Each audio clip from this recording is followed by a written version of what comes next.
YTN 라디오 이동의 뉴스 정리해서 4부 시작하겠습니다. 이번에는 한 주간 포털사이트 뉴스에서 가장 이슈가 되었던 뉴스들을 살펴보고 빅데이터 관점에서 분석해보는 21대 총선 빅데이터 시간입니다. 비플라이 소프트 미디어 빅데이터 연구소 소장으로 있는 이경락 박사 나왔습니다. 어서 오십시오. 예, 안녕하십니까.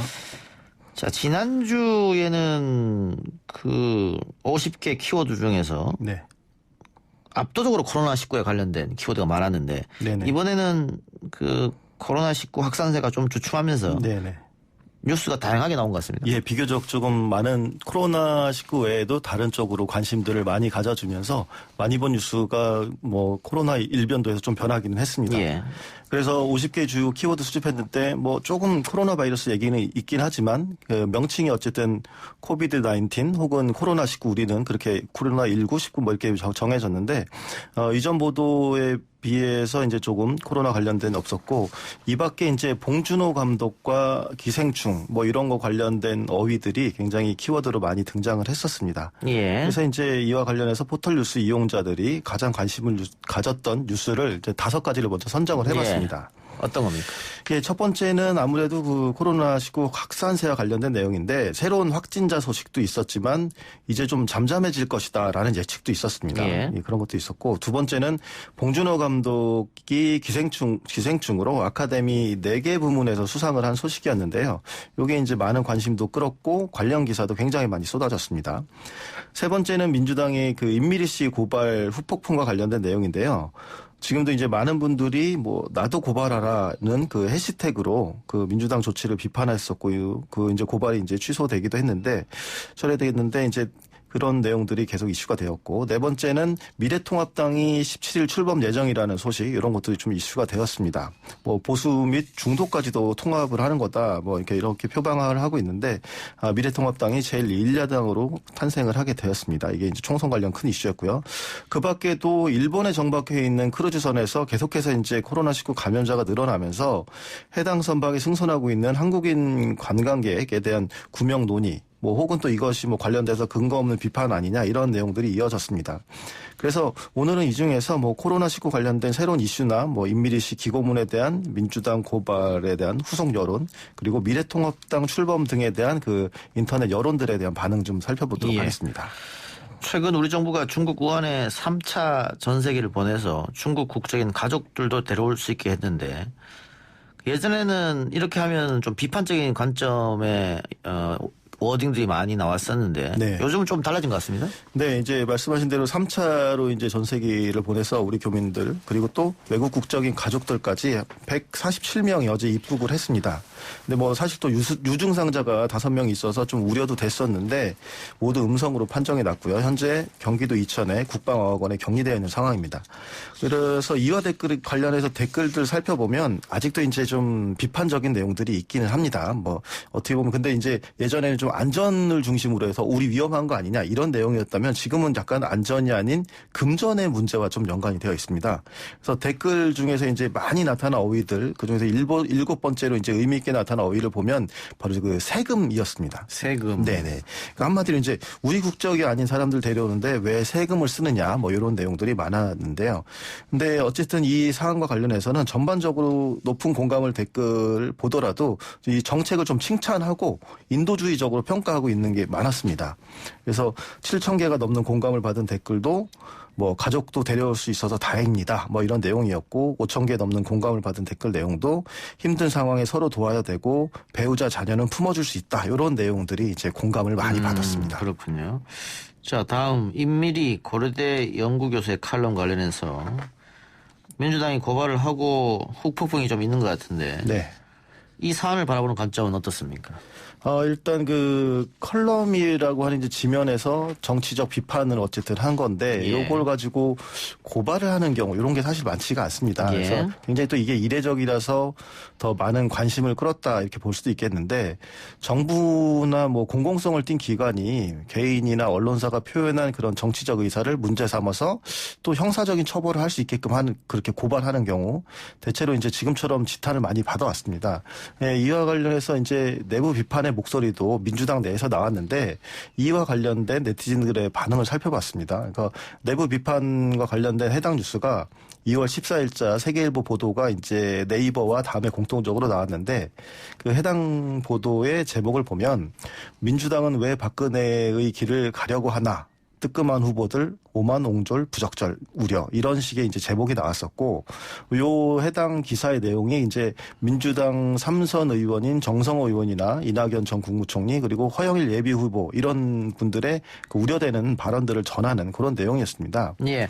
근데 우리가 계속 네. 반복적으로 얘기합니다만 네이버와 다음은 갈리지 않습니까? 네, 갈리죠. 이 부분에 대해서도 의견이 갈렸습니까? 네, 어떻게 보면은 네이버 같은 경우에는 1260개 정도였는데 굉장히 그 둘이 다 갈렸습니다. 어휘적으로 많이 나온 게 네이버에서는 그러니까 어떻게 보면 정부 비판적인 쪽에서는 독재, 공산당 이런 부정적인 표현이 10위 안위로 이제 비중 있게 언급이 되었고 내용들 살펴보더라도 대체로 이제 민주당을 비판하고 임미리 교수를 응원하는 내용들이 많았습니다. 그리고 또 해시태그로 유행하고 있는 뭐 나도 고발하라 이런 글도 많이 나타났고요. 예.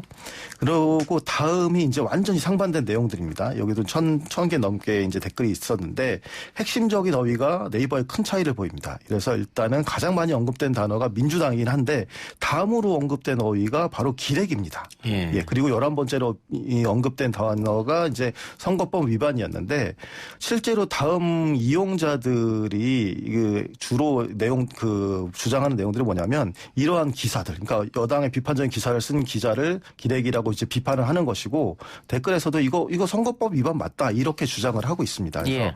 선거운동 기간이 아니라서 선거법 위반 맞다 이렇게 주장하고 진중권 씨를 비롯한 논객들의 비판을 그대로 전하고 있는 그 보수 언론들에 대해서 뭐 기자에 대한 그런 적대감 이런 것들을 보이고 있었습니다. 예. 그러니까 네이버에서는 이게 표현의 자유를 침해하는 거이기 때문에 독재나 공산당에서나 있을 수 있는 일이다 하면서 독재나 공산당 단어가 떠올랐고 다음 같은 경우에는 이거는 명백한 실정법 위반이고 선거법 위반이다. 위반인데 이것을 가져다가 프레임을 전환해서 오히려 민주당을 공격하는 것은 언론인 탓이다. 네, 그래서 기레기란 단어가 등장했고 그런 것이죠. 예, 네. 알겠습니다. 예. 자, 그리고 이 사건 관련해서 또 임미리 교수의 과거 정치적 활동이 공개됐습니다. 안철수 캠프에 있었다, 또 한나라당 공천을 받았다, 이런 얘기가 막 나오죠. 예, 그렇습니다. 그 해당 내용이 이제 어떻게 보면 더불어민주당이 고발을 취하했으니까 취하하면서 밝힌 입장문에도 언급이 되는데 거기 보면 이렇게 있습니다. 그러니까 임미리 교수는 특정 정치인의 싱크탱크 출신으로서 경향신문에 게재한 컬럼이 단순한 의견 개진을 넘어서 분명한 정치적 목적이 있는 것으로 그때 이렇게 판단을 해서 고발을 진행한 것이다. 이렇게 밝혔거든요. 그런데 이게 이제 예전에 안철수 캠프에 대한 얘기입니다. 그리고 또 이분이 이제 스스로 밝힌 것도 보면 1998년 6월 4일에 있었던 제2회 동시지방 선거에서 한나라당 후보로 나선 적이 또 있으시거든요. 그러니까 아무래도 이러한 점 때문에 특정한 목적을 둔 글 아니냐 그런 공격 이런 것들이 또 앞으로도 또 이어질 것으로 보입니다. 알겠습니다. 자, 더불어민주당이 좀 곤욕을 치렀다고 하면 보수 진영 쪽은 성과가 있었던 것 같습니다. 17일에 미래통합당이 출범을 하기로 했죠. 여기에 대한 의견도 다양하게 나왔을 것 같습니다. 네, 일단 이게 보수와 중도를 모두 아우른다고 이제 기치는 표방을 했습니다. 실제로 이제 중도 세력이 합류할지는 모르겠지만, 근데 그 미래통합당이 출범을 하면서 자유한국당, 새로운 보수당, 전진당이 이제 합쳐져서 통합신당의 공식 명칭을 미래통합당이라고 이렇게 했고, 115석이나 되는 이제 거대 야당이 이제 탄생을 이제 17일 날 하게 됩니다. 근데 이로써 이제 보수 진영에서는 정권 심판론을 이제 본격적으로 내세울 것으로 보이는데 이와 관련해서 연합뉴스의 그런 통합신당 관련된 보도를 각 포털로 나누어서 이번에도 네이버와 다음 나눠서 살펴봤습니다. 근데 네이버 댓글 보면 아무래도 이제 어휘적으로 정권 심판 같은 이런 단어들, 어휘들이 비중 있게 등장을 했습니다. 그리고 댓글 내용을 보면 미래통합당을 지지한다 이런 목소리가 높은 편인데 여당을 비판하면서 그런 오히려 이제 미래통합당에 기대하는 댓글들이 주류를 이루고 있었습니다. 그리고 근데 문제는 좀 색깔론이 많이 나오는데 이제 이런 비판의 근거가 대부분 색깔론입니다. 그래서 좌파나 빨갱이와의 대결에서 미래통합당이 승리해야 된다 이런 식의 이제 주장들이 많이 나타났습니다. 그리고 이제 다음 같은 경우에는 또 완전히 또 상반되겠죠. 그리고 여기 같은 경우에는 어휘 비중에서도 큰 차이를 보입니다. 일단 가장 많이 나온 세 번째로 많이 나온 단어가 새누리입니다. 예. 그래서 그리고 드물게 이제 원래 대부분 명사가 많이 반복되는데 여기서는 도로라고 하는 부사가 6번째로 이제 높은 비중을 차지하고 있는데 한마디로 말씀드리면 이게 다 네티즌들이 어떻게 생각하냐면 도로 새누리당 이다 이렇게 평가하고 있다 볼 수가 있겠습니다. 예.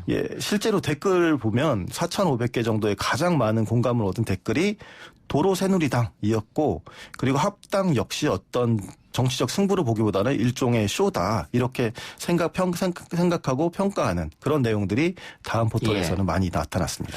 네이버에서는 야권 통합을 환영하는 입장이기 때문에 좌파나 빨갱이와의 대결에서 미래통합당이 승리해서 정권 심판해야 된다. 그런 생각이기 때문에 정권 심판이라는 단어가 떠올랐고 네, 그렇습니다. 반면에 다음 같은 경우에서는 합쳐봐야 도로 새누리당에 지나지 않는 건 아니냐. 네. 뭐가 달라진 거냐. 실제로 인적 구성들이 크게 차이가 나지 않으니까 예. 뭐 이렇게 보는 폄하하는 시각도 것이고. 있었습니다. 자, 이렇게 네이버와 다음의 댓글이 극명하게 다른데 네네. 뭐 이런 건 확진 편향일 수도 있겠죠. 네네 그렇습니다. 뭐 우리 쪽 사람들한테 가서 글을 쓰자라든가 네네네. 혹은 보수적인 생각을 갖고 있는 사람이 다음에 와서 댓글을 쓰면 소위 말해서 또 집중 공격을 당하니까 네네. 편한 데 가서 쓰자 뭐 이런 걸 수도 있어요. 네, 그럴 수도 있습니다. 이게 점점 더 강해질 것 같아요. 선거 네. 때까지. 네, 그렇습니다. 이런 동일한 이슈에 대해서 네이버와 다음의 댓글이 상반된 반응을 하고 있는 거 총선에 영향을 미칠까요?